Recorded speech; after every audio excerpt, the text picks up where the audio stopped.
Hello, and welcome to Lesson 12, Evaluating the Economy. First, let's talk about GDP and the measure of the national output. Macroeconomics uses a comprehensive set of measures in the national income and product accounts, which is considered to be the NIPA. The most comprehensive measure of a nation's output is gross domestic product, which is also known as GDP. To get current GDP, we multiply all of the final goods and services produced in a 12-month period by their prices and then add them up. Real GDP is measured with a set of a constant base year prices. GDP per capita is determined by dividing the real GDP by the population. GDP does not provide information about composition of output, quality of life impacts, non-market activities, or improved product quality. GDP does not measure welfare, but appears to contribute to our well-being. Measures of a national income. Gross national product, or GNP, is a measure of the country's total national income, the dollar value of all final goods, services, and structures produced in 1 year with labor and property supplied by a country's residents. Net national product, or NNP, is the GNP minus depreciation. National income, or NI, is the income that is left after all taxes except corporate profit taxes are subtracted from the NNP. Personal income, or PI, equals the total amount of income that goes to consumers before income taxes are subtracted. And disposable personal income, or DPI, is the total income that goes to consumers after personal income taxes are subtracted.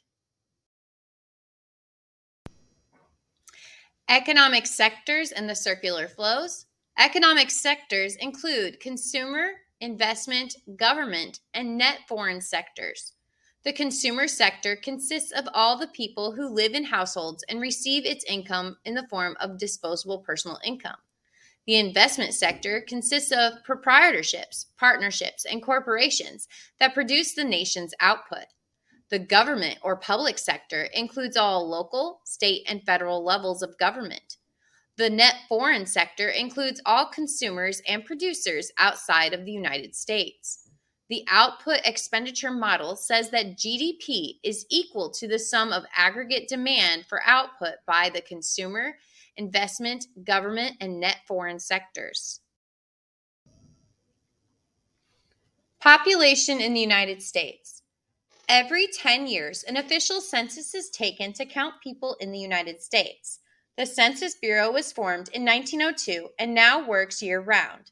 Although the population of the United States has grown since 1790, the rate of growth has slowly declined. In the 1970s, the population began to shift toward the western and southern parts of the United States. The center of population has moved from 23 miles east of Baltimore, Maryland in 1970 to 2.7 miles northeast of Plato, Missouri in 2010. Population growth and shifts in population can put more or different demands on existing resources. Projection population trends. As more baby boomers reach their retirement years, they will place a heavy burden on younger and relatively small working population. Women tend to outlive men. The Census Bureau also makes projections for racial and ethnic groups. The three major factors that affect population growth are fertility rate, life expectancy, and net immigration. As the age composition of future populations change, needs and demands will change with it as well. Poverty. People are classified as living in poverty if their income falls below the predetermined level called the poverty threshold. The most recent official poverty rate was 15%, which is much considerably lower than it was in the early 1960s when President Johnson unleashed his war on poverty. The Lorenz curve is used to show how much the actual distribution of income differs from an equal distribution among the 5 quintiles. There are 9 reasons for income inequality.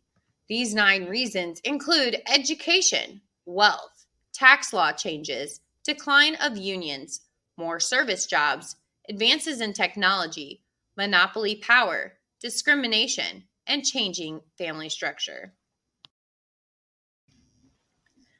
Anti-poverty programs include income assistance, which would include temporary assistance for needy families, also known as TANF, and the Supplemental Security Income, or SSI. General assistance includes Supplemental Nutrition Assistance Program, also known as food stamps or SNAP, and Medicaid. Social services include child abuse prevention, foster care, and job training. The Earned Income Tax Credit, or EITC, provides federal tax credits and cash to low-income workers. Enterprise zones are free of tax laws and encourage depressed areas to grow. Workfare is a program in which welfare recipients work for their benefits.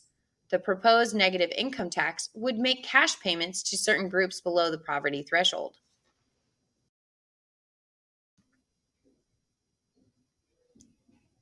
Congratulations, you are done with video 12. Turn in all notes and do the other must-do.